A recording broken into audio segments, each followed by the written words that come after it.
Good morning. After, not last Sunday, but Sunday before last, I forgot to tell you I'd be gone. I know. We thought you were sick. No, I had my 50th high school reunion. It was good. It was very, very interesting. Yeah, oh my gosh, yes. Well, we had a class of 500, there were lots of folks made it back. It was kind of interesting. A couple of folks I was expecting to see that lived in Norman, where I graduated from high school, they didn't show up. But one was Braden Cross, George L. Cross's son, and we were pretty good friends and spent a lot of time together. And they said that he had cancer and thought he was going to die, but then they were able to do treatment and put it in remission. So that was good news, but bad news, he didn't show up. But anyway, and then several of my classmates have done significant things with their careers that I didn't know where they had, because I just hadn't been back much. Had my nose to the grindstone with my work. Let's see.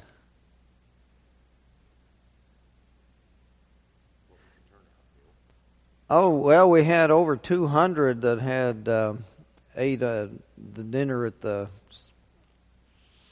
Saturday evening time. Yeah, but not a whole lot of spouses come because Karen went. She wanted to go, but they said, okay, it's time for pictures. So they wanted to make a whole big class picture, and there were so many of us, it was hard to get everybody in a picture. And then they said they wanted to do elementary schools, because there were about a dozen or 15 of us from McKinley Elementary School that we went all the way through. We went to elementary school together, went to junior high together, went to senior high together, and so we've been good friends for all those years, and one of my best friends is an attorney in Oklahoma City, and he's still he is a confirmed bachelor. And after high school, he played a little semi-pro football, and now he's got a girlfriend who's a court reporter that's somewhat younger than him and real cute and pretty, and they go bike riding, long bike rides. And so anyway, and his two younger brothers that I remember are both Baptist ministers someplace. And so anyway, when he's in town, on the weekend sometimes he'll come to church and say hello and check up on us. Anyway, he's a good guy. But anyway, where are we? Okay, anybody remember where we were when I took off 2 weeks ago? 48. Yes, we're ready for 48. That's where I thought we were. Now, I'm going to back up into 47 and then go through 48. At 47:29, when the time of Israel's death drew near, that's Jacob, Israel, he called his son Joseph and said to him, "If I have found favor with you, put your hand under my thigh and promise to deal loyally and truly with me." Now, this under the thigh is some special way of swearing oaths and so forth. Anyway, do not bury me in Egypt. When I lie down with my ancestors, carry me out of Egypt and bury me in their burial place. My ancestors, meaning Abram and Sarah and Isaac. Anyway, and he answered, I will do as you have said. And he said, swear to me. Didn't just don't tell me, but swear. Swear on a stack of Bibles. But they didn't have Bibles then. And he swore to him, and then Israel bowed himself on the head of his bed. And we'll deal with that later. After this, Joseph was told, your father is ill. So he took with him his 2 sons. Now, it seems like he's on his deathbed, and now after this, they're separated, and he says, someone tells him, your father is ill, so he goes to him again. Now, this is evidence of 2 different storylines that are woven together. Anyway, after this, Joseph was told, your father is ill, so he took with him his 2 sons, Manasseh and Ephraim. And when Jacob was told, your son Joseph has come to you, he summoned his strength and he sat up in bed. And Jacob said to Joseph, God Almighty appeared to me at Luz in the land of Canaan, and he blessed me and said to me, I am going to make you fruitful and increase your numbers. I will make of you a company of peoples. Now, it doesn't say great nation at that point, but a company of people, and will give this land to your offspring after you for a perpetual holding. Therefore, your 2 sons, who were born to you in the land of Egypt before I came to you in Egypt, are now mine. Ephraim and Manasseh shall be mine. Now, notice he switches the birth order.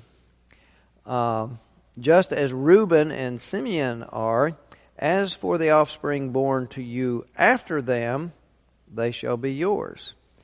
Now, we don't have any story of any other children born afterwards, but maybe there were and they just weren't recorded. They shall be recorded under the names of their brothers with regard to their inheritance. Now, this is all kind of legal jargon that seems to be going on, talking about inheritance under brothers and so forth. For when I came to Paddan, Rachel, alas, had died in the land of Canaan on the way, while there was still some distance to go to Ephrath, and I buried her there on the way to Ephrath, that is Bethlehem.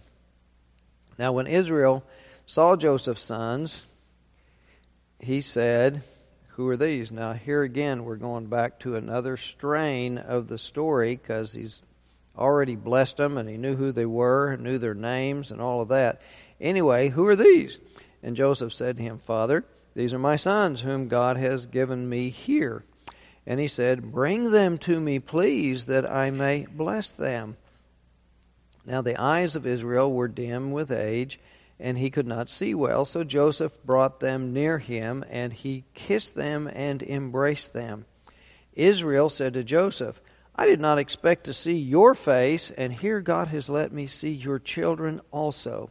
And then Joseph removed them from his father's knees, and Joseph, and he, meaning Joseph, bowed himself with his face to the earth. So he does this great big bowing. Now Joseph took them both, Ephraim in his right hand toward Israel's left, and Manasseh in his left hand toward Israel's right, and brought them near him. So now he's already embraced them and blessed them, and now he's going back to presenting them again. And brought them near him. But Israel stretched out his right hand and laid it on the head of Ephraim, who was the younger, and his left hand on the head of Manasseh, crossing his hands, for Manasseh was the firstborn.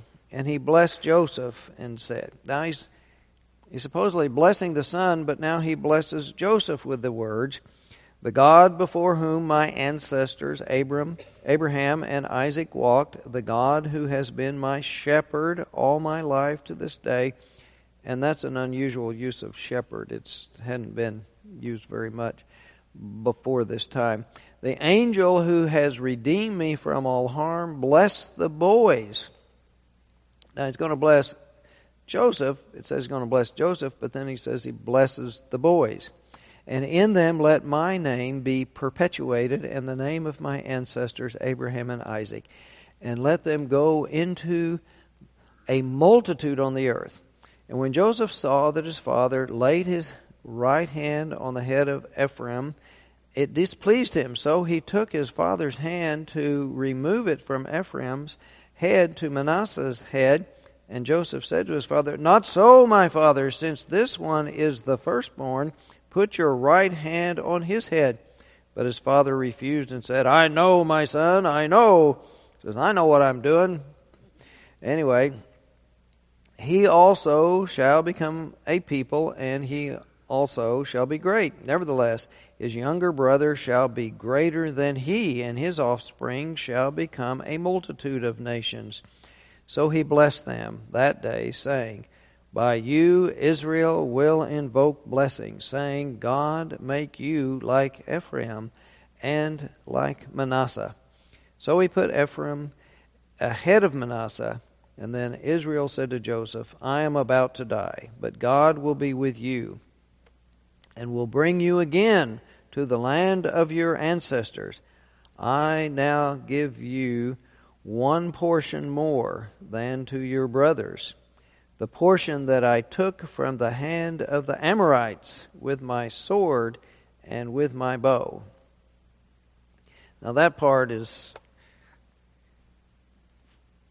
really, he didn't do it. It was Levi and Simeon who, and then he's talking about Shechem when they destroyed Shechem and took it over. And now he's claiming that he did it, but he's giving them that area of Canaan, promising that to them at that time. Well, what are we to think about all of that? It's kind of confusing. If we just read right through it and don't worry about the confusion and duplication, but we need to look at the confusion and the duplication. So these verses and a lot of the customs that they're referring to don't make much sense to us today, and they're not very practical because we don't practice them the same way.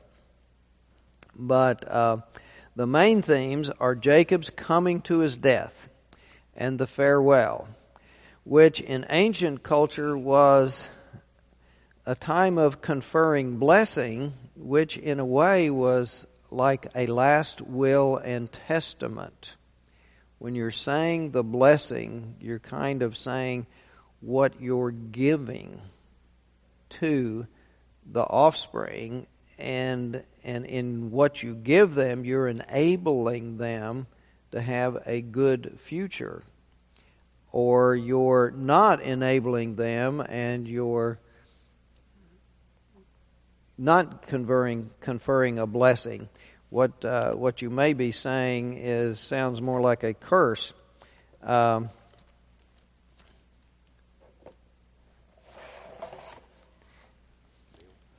The Bible is heavy. Yes. I've got a footnote on my Bible here where it says one more portion, and the footnote says for mountain slope. For mountain slope. Well, it is an area that was the hilly area where they would be going. So he's talking about conferring land. Yeah.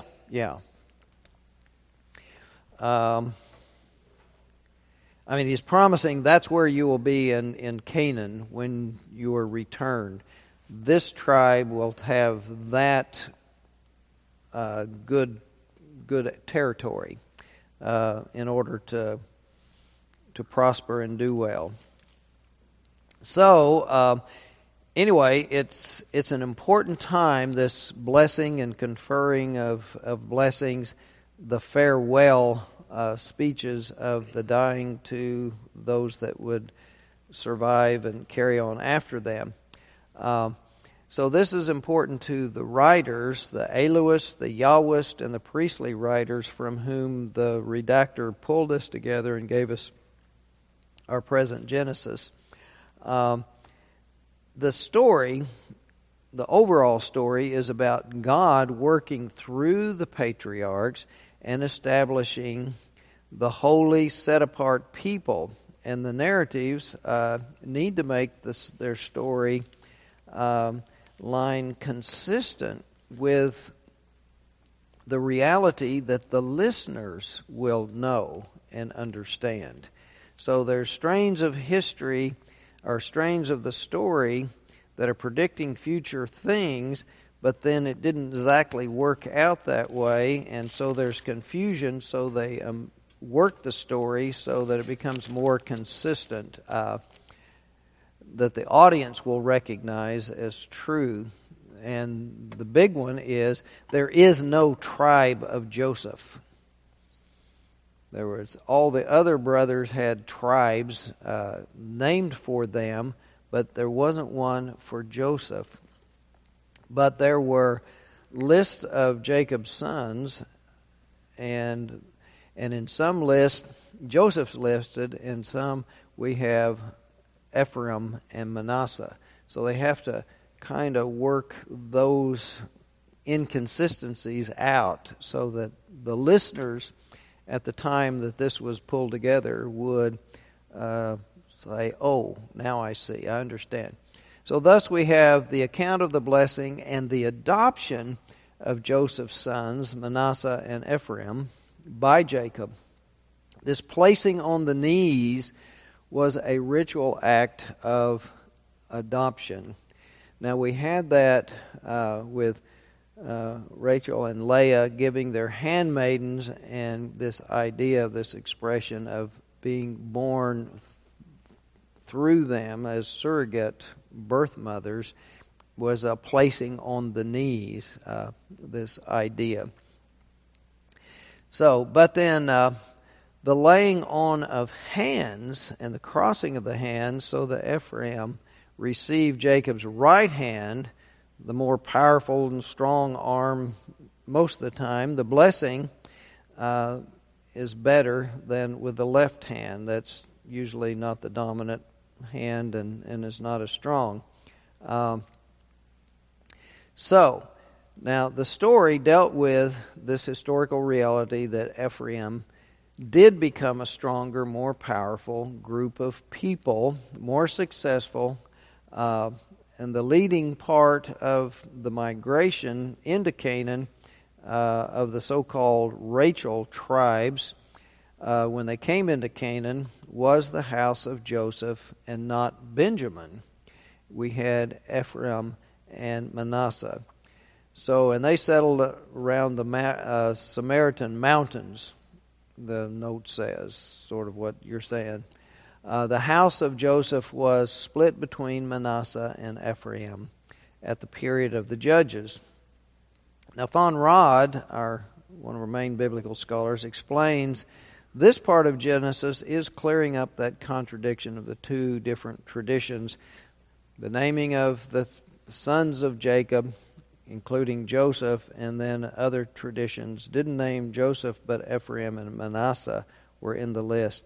And the narrative here clarifies that inconsistency. And then Von Rad points out to us that we have two things blended together in this account of Jacob meeting his grandsons. And one inconsistent or problem is timing. It would be most probable that this meeting would happen shortly after Jacob arrives. You know, I mean, they just get there and arrive. But another part of the timing is that Jacob was there for 17 years before he comes to his death. And so the story has it as the meeting happens at the deathbed, as if the boys are young, but yet at that time they would have been grown. They would have been young men. So we've got that inconsistency of the two different storylines and what we're imagining in our mind as going on. Now, at this kind of meeting, on the one hand, it's an intimate family meeting, quite personal, a welcome, a personal welcome into the presence of the grandfather, and a caress, a hugging of the grandsons. Oh, happy day. It's such a joyful time. But on another level, there's this formal ritual of adoption, which involves this placing on the knees, this legal right, a legal thing that's going on. And then this Joseph bowing all the way down with his face to the ground. That is a showing is that there's more going on than simply just a little family gathering here. So, anyway, Joseph takes the boys from Jacob's knees and lets them depart. It sort of assumes, and then all of a sudden he's presenting them all over again. But regarding the blessings, now these were very important events in the Genesis and the biblical story. The blessings have the power to affect the future. And in so doing, they have a divine quality because God is the Lord of history. And so the one giving the blessing is a channel for God's grace and God's will to be realized. And it is understood that the one who is actually blessing is really God, but is blessing through somebody. So in one sense, the blessing has a quality of an intercessory prayer or an invocation to God. But in another sense, the human agent, the one speaking the blessing, plays a key role because he understands himself as having power also, and that power is either to bestow the blessing or to withhold the blessing. Or, as so often happens, bestow the blessing to the wrong one. Or a different one. So there's an interesting dynamic going on. And raising the question, there is the primogeniture tradition that the firstborn takes the full responsibility of leading the tribe, leading the family. And in taking full responsibility for leading the family, then they need the resources. They need to be able to control the resources, which means the people and the financial resources. Now, so they have this primogeniture custom, and so when that is not followed, it creates a whole bunch of changes in people's expectations of what is right, what is just, what is fair, and so forth. It's just not proper. And so it's very upsetting when that happens. But this sense of the blessing has the power to predict and affect the future when the blessing carries this sense of a verbal last will and testament. It's the blessing and the bequeathing of the resources and the titles and the power. But in our world, there is a sense of blessings, or that conferring a blessing does have power on the future, to affect the future. And we find it in terms of words of encouragement to young people, telling them, you're going to do great things. You are really a talented and gifted person. You have so much potential. You're going to go far. And, when folks have that kind of view of them and they internalize it, then it helps them live it out. They do have that kind of assurance and confidence. We also know that the flip side is true. If people don't believe in you, and if you're constantly told that, you'll never amount to anything. You're an embarrassment. You're a shame.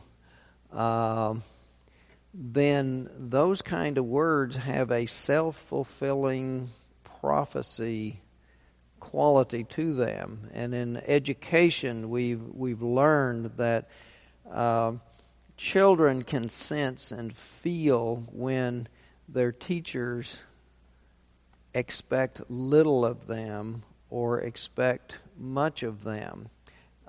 It does have an effect upon them. And then there's the other side of it that sometimes happens, is that one is overloaded with too much.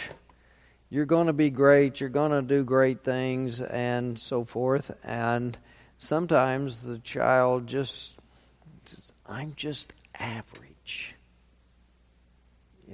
I'm just average. I'm not going to be great.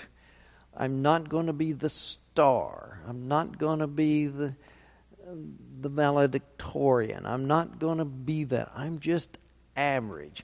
And you're putting so much pressure on me, I'm going to go the other way. I'm going to show you that I can't. And so it becomes counterproductive of too much praise and too much pushing and so forth. But that sense of blessing that comes in the words, those words that resonate in the mind, and a lot of times in counseling, people have to be taught to overcome that inner voice, that parental voice that's in the head that has negative messages there. There's even a case in some psychological status in some people's personalities. They will sabotage themselves because they just feel like, I'm not a winner, I'm a loser. And so they're doing great, they're coming along, and then they'll just do something completely stupid that sabotages things and fulfills that prophecy. You'll never be anything, you'll never be any good, you'll always be a loser kind of thing. And that's that tape rolling in their head that just makes them, it's bad. But anyway, so within the biblical story, we have some of those things we understand today going on here. But anyway, God is dependent upon the responsible and faithful decisions of the one who will bestow the blessing in those solemn moments. Now, given the freedom and the independence of this agent of God, it always raises the possibility that the blessing could be a mistake in judgment. That, you cross the hands, you bless the wrong one. Something's wrong here. So then that could lead to conflict and disagreements and bitterness, as we see in the story of Jacob. When Jacob crosses his hands and does not place right hand on the eldest son, Joseph thinks that, oh my gosh, you made a mistake. You were blind. You can't see well. But Jacob assures him he knows what he's doing. And anyway, Professor Vaughter, in his commentary, gives a little different rationale for the adoption of Ephraim and Manasseh. He says, these two boys were born in Egypt, and they're raised in the Egyptian culture with a foreign mother. This was the daughter of the high priest of On. And their adoption is really making them naturalized citizens of the nation of Israel. It's an interesting point. He doesn't go any farther. He just puts that out there. So, anyway, make a note of that. That might be what that's about. He also points out that the two different strands of the story, in one, Jacob is on his deathbed and is making funeral arrangements in 46:29-31 that I opened with. And it was an important affirmation of an honorable life, a well-lived life, faithful to one's religion, to one's family, to one's country or nation or tribe, faithful to all of the traditions and the values of the ancestors.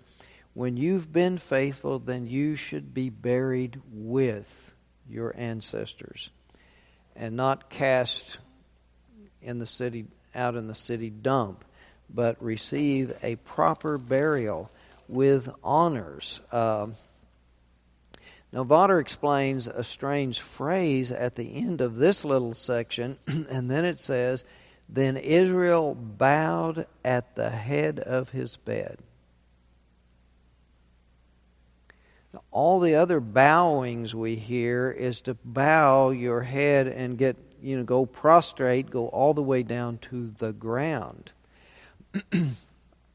He suggests that the proper ending of the ritual would be such a bowing all the way to ground before Joseph, because he recognizes Joseph's power to carry out his wishes. He is totally dependent upon Joseph. I mean, he's dying. He's going to be dead. He can't control what happens to him. So this sense of bowing shows this deep respect and recognition that his wishes are totally in Joseph's hands, and he's so appreciative and dependent. But just to bow his head at the head of the bed suggests he is so weak he can't get out of bed and can't prostrate himself in the formal way. So, it also means he's not going to live another 17 years for the other part of the story.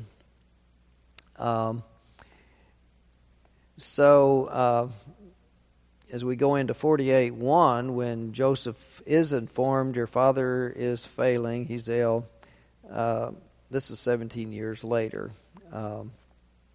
Rabbi Jonathan Sachs, which we've heard many interesting essays and ideas from, wrote an essay on these verses, and he has an interesting interpretation. He begins by making note that this is the only scene in all of Genesis that actually involves direct interaction between grandparents and grandchildren. The actual interaction, the ancestors and forebears are mentioned time and again, but we don't have any stories of their interacting or meeting each other. So Joseph comes to Jacob bringing the two sons, and Jacob wants Joseph, bring them near. Now we assume so that he can see them because he's blind, and also we hear the words, so I can bless them. Our inclination from our experiences and observations in our lifetime would be that the grandparents are wanting the grandchildren to come near to them so that they can, one, be up close and personal, and that they can see them and just study their little faces. And a lot of times you want to look in the grandchildren's faces and see, well, you look more like your mom, you look more like your dad. Oh, I can see, the family resemblances, and oh, isn't it wonderful, you're one of us. I can see the family resemblance. And then you want to touch them and hold them in your lap. But anyway, but that can be kind of scary if this is the first time you've seen this grandparent and you don't have any history, because sometimes it's, who is this person? I don't know you. You're grabbing a hold of me. Anyway, depending on the age of the child, you can get the separation anxiety and so forth going. But our text tells us that Jacob asked Joseph, who are these two children? And Joseph says, these are my sons. And Jacob asked that they be brought close to him so he can bless them. Not so that I can hug them and love them and caress them and kiss them like we heard earlier, but so I can bless them. And so, anyway, but the text says that he did kiss them and embrace them. Now we might think the blessing is simply blessing them with love and affection. But it's more than that. This is a ritual kind of thing. And the blessing really isn't described directly. That says, all right, he blessed them and this is how he blessed them, and goes through it. It does have, later we have him saying it's going to bless Joseph, and then in the text of the blessing, he blesses the boys. We have that, but it's not real clear the way the storyline is woven these things together. But Joseph removes the boys from his father's knees, as we hear. That's an expression of adoption, and is part of the adoption. So possibly the adoption is the blessing, which then incorporates Ephraim and Manasseh into Jacob's family and blesses them by making them, these two young guys, equal to the other brothers. And if the blessing is like a verbal last will and testament, they are blessed with this inheritance as well as power and authority and so forth. So maybe that's the blessing that is going on. But anyway, the transition at verse 13 starts over with the blessing story without the symbol of the adoption. Now Joseph thinks Jacob is going blind, so he brings the boys close and he arranges the spacing so that the blessing could be right hand upon Manasseh and left hand on Ephraim. One thought is that meant if Joseph is bringing Manasseh and he is on his right, then that is the strong hand. That's going to be the position of blessing as far as Father Joseph presenting the sons to Joseph to make the blessing. Then, but anyway, and so that might be part of the confusion. So Jacob crosses his hands and changes things up. But Jacob says he knows what he's doing, and Sachs tells us that Joseph is trying to be hyper vigilant about the birth order and blessing because he knows his father Jacob has messed up so often on this issue. Jacob stole his own brother's birthright and his blessing, and that had disastrous results. He had to go into exile forever. And then Jacob and Esau, after the exile, then Jacob chooses Laban's younger daughter instead of the older daughter, who should have been first. And then we see Rachel and Leah jealously in conflict their whole lifetime, and that was a terrible mess. And then Jacob shows favoritism to the younger sons, the sons of Rachel. And he disowns older three sons, Reuben, Levi, and Simeon. And then because of this showing favoritism, he almost gets Joseph killed. And he gets him sold into slavery. And Joseph knows how Jacob is messed up so badly with the birth order. So Joseph's trying to control it and manage it. And then his father messes it up anyway. Now, we kind of wonder, or think Joseph's thinking, oh my gosh, old man, all these years you still haven't learned. In old age you're supposed to get wisdom. You're still a big dummy. You keep doing it wrong. Anyway, Sachs tells us Jacob knew nothing about the two boys before they come into him. So he didn't have any pre-knowledge to be thinking about and making judgments about these boys. He didn't know their gifts, their abilities.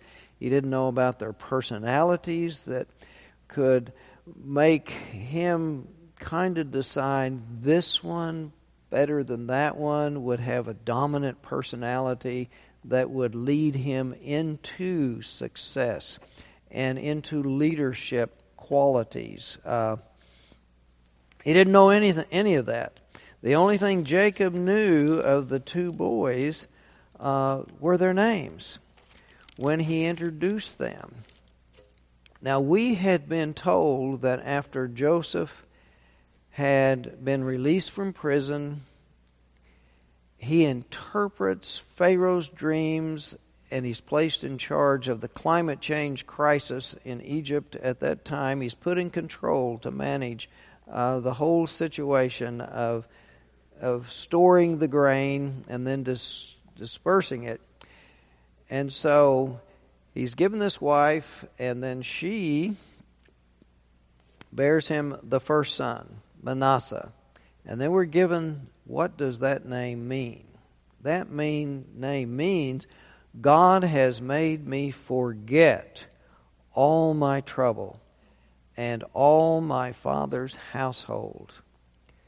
Manasseh means forgetfulness. And then the second son is named Ephraim, meaning, God has made me fruitful in the land of my affliction. Now, when we reflect on Joseph's experience, the terrible rejection, the bad treatment of his brothers, wondering even if his father had set him up for this because his father was angry with him, and then slavery and imprisonment, all that past was a bitter memory that he wanted to forget. And if we really think about how traumatic that would be post-traumatic stress, that he would have nightmares, and it would be something he just wanted out of his mind to get over it. But such a forgetting would cut him off from his heritage, from his family and his future with his people, and from their God, if he forgot it all. This one special God of creation, a God of history, the God who speaks directly to the patriarchs and makes covenants with them. So by the time the second son is born, Joseph has undergone some change of heart. He is not so bitter about the past, for he has come to realize it was that path, that journey, that brought him to such great power and now fruitfulness. It was in the land of his affliction, of course, but it was there that God blessed him. And Sachs says there's a thing called Hansen's Law. Anybody heard of Hansen's Law?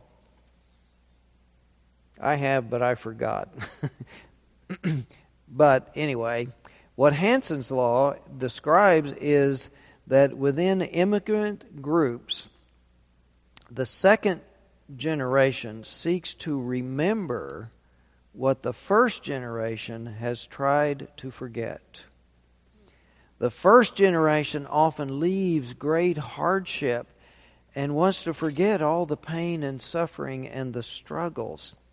They just want to settle in and blend in. The second generation has an identity crisis. We're not native to this place. We are experiencing discrimination and prejudice and rejection and second-class status. One cannot find a sense of pride and self-respect in trying to be like the natives, which is not be who we are. Well, who are we? So the second generation looks for the strengths and the virtues of their native heritage. And so we've got, and a lot of people are trying to say we're all just Americans. We're not Native Americans. We're not African Americans. We're not Hispanic Americans. We're not da-da-da-da-da-da. We're just Americans. Well, if everybody is all blended together, there is no uniqueness. I remember when I was little, I was a pretty good drawer. I had a little artistic flair, talent, and so my mother was trying to encourage me to develop that. So she took me up to Oklahoma City from Norman to some art classes. And so I wanted to, learn something. Well, I was busy being a kid, playing sports and lots of other things, and so I wasn't giving my whole life over to this. And I asked for, how do you mix the colors, the primary colors, so you can get these colors? Well, the answer was, you have to experience. You'll figure it out. Well, I experimented, and it all turned to mud gray. Whatever I tried, it turned to mud gray. Well, I got frustrated, and I quit. I did. I just quit.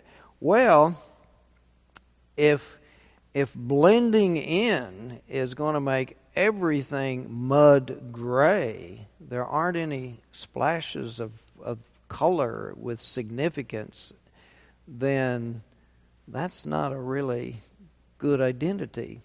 And that's the importance of our diversity, that there are strengths and special qualities that, enrich us all, instead of us all being, the blended together as mud gray and being boring. But anyway, so the second generation, the Hansen's Law, is looking for the strengths and the virtues from the native heritage. And so Sachs is saying Joseph went through this transition himself in his own life journey. He didn't have to be a second or wait for a second generation to come along. This was his own transition. So Sachs says Joseph was remembering what he had been trying to forget when Manasseh was born. He was trying to forget who he was, where he came from, and where he belonged. But when Ephraim was born, he was trying to remember. And Sachs says that Jacob's blessing of Ephraim over Manasseh had nothing to do with their ages and their birth order, but it had everything to do with their names. With their names. He says, Jacob knew that the stay in Egypt would not be short, but would be a long one, for God had appeared to him in that vision in Genesis 46, 3 and 4. For the word of the Lord came to him and said, do not be afraid to go down to Egypt, for I will make you into a great nation there. Don't be afraid to go down there. The promise of becoming a great number will happen there. Did y'all catch that when we went through that a long time ago? You did? No, okay. I will make you a great nation there. I will go down with you to Egypt, and I will surely bring you back again. And Joseph's own hand will close your eyes, which means it's not going to be a quick run down and run back. It's going to be a long time. And you will grow into a great nation, but you will die there. Jacob realized these were the first two children born in exile. Exile would be prolonged, difficult, and dark. And then Sachs says, Jacob sought to signal to all future generations, as they listened to the story, that there would be constant tension between the desire to forget. And the desire to forget gets translated into to assimilate, to acculturate, and to anesthetize the hope of a return. You know, so often you've heard Dr. Biggs talk about the peoples who didn't survive anymore because they intermarried and blended in. They lost their identity of who they were. They forgot their past. So there's a difference between that and the promptings of memory. That is the knowledge that the exile is only a part of the larger story. It's only a part of the larger story. It is temporary. Maybe a long temporary, but it is temporary. And that home is ultimately somewhere else.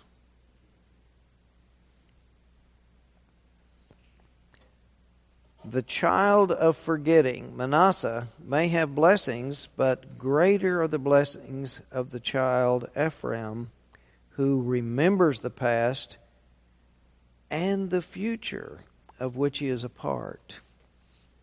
Has a self-consciousness about the past, who we are, and the future. So one's true identity must take into account one's past, who we are, where we came from. But one's life, one's identity must have a trajectory, a sense of becoming, a future goal, a purpose that seeks fulfillment. Biblical tradition reminds us of who we are and whose we are. It's captured in the phrase, we are God's people. That's who we are and whose we are in one statement. But that our purpose, our goal, is in our Lord's Prayer. Thy will be done on earth as it is in heaven. And so we have that whole sense of meaning and trying to fulfill this purpose that is a divine gift to us, that we do have a purpose. And it has to do with that identity. We're God's people. So, anyway, that's Genesis story is trying to help folks to understand. As they wove all those stories together of who are we and where did we come from, but more important is who we are and whose we are, and we have a purpose, a God-given, a divine purpose that has meaning that transcends even my own lifetime and your lifetime. And once we grasp that, then that gives us power. So, anyway, any questions, any responses to this part of... So we're getting close to the end. Yes. Do what for next week? For next week. Why, if Jacob wanted to go back so bad to be buried in the cave of Rebekah and all, with Joseph's power, why didn't he take the body back at that time? Well, we get there, I think, but They carried the bones back when they did the Exodus. Why didn't he immediately go? That's a good question. We'll see if we have an answer to that.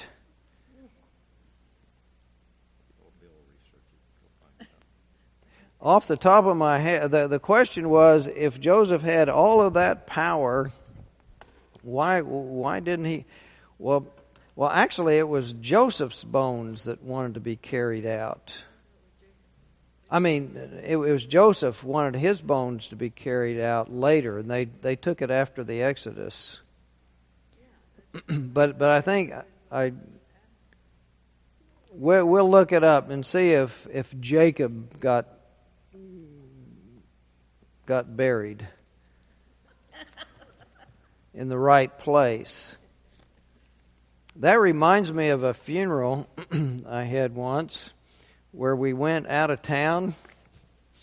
I think it was with Fitzgerald, and we went to some little town and some little graveyard, and we drive into the cemetery, and right in the middle of the cemetery is the tent, and the hearse was there, and the casket had been unloaded, and then there was a kid with a big truck with the cemetery personnel, and so we're kind of early, and the family was driving themselves, so I pull up and I find it was summertime, and I found a tree, and I parked under the shade of the tree, and I'm just kind of going over the notes because I need to get back for another funeral back here. And so the family drives past me, turns right, goes way over to the other side of the cemetery, and gets out of their car. What are they doing over there? And they're staying over there, and they're staying over there, and we're over here. And finally, the funeral director and they get together, and they drive over to where the rest of us are, and they get to talking as, why are you over there, and why are you over here? And they say, there's a grave over there next to Daddy where we're supposed to be burying Mom.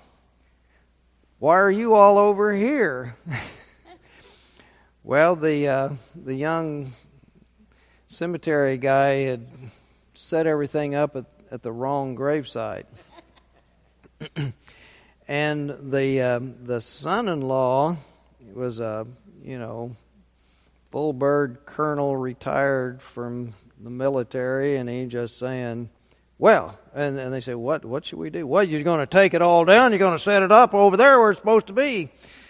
And I said, excuse me, but I've got 45 minutes to drive back to Tulsa and conduct another funeral. Could we do the committal here and say the words, and then you move Mama over there? And he said, oh, okay. And so we did. But anyway, people have said, oh, you ought to write a book about all of those stories. Anyway, let us pray. Dear God, we thank you for these stories, lots of interesting stories of the goings-on, but the importance of grandparents and grandchildren connecting, for the giving and the receiving of blessings, and the power that blessing has upon our hearts and our minds and our sense of our future. In Christ's name, amen.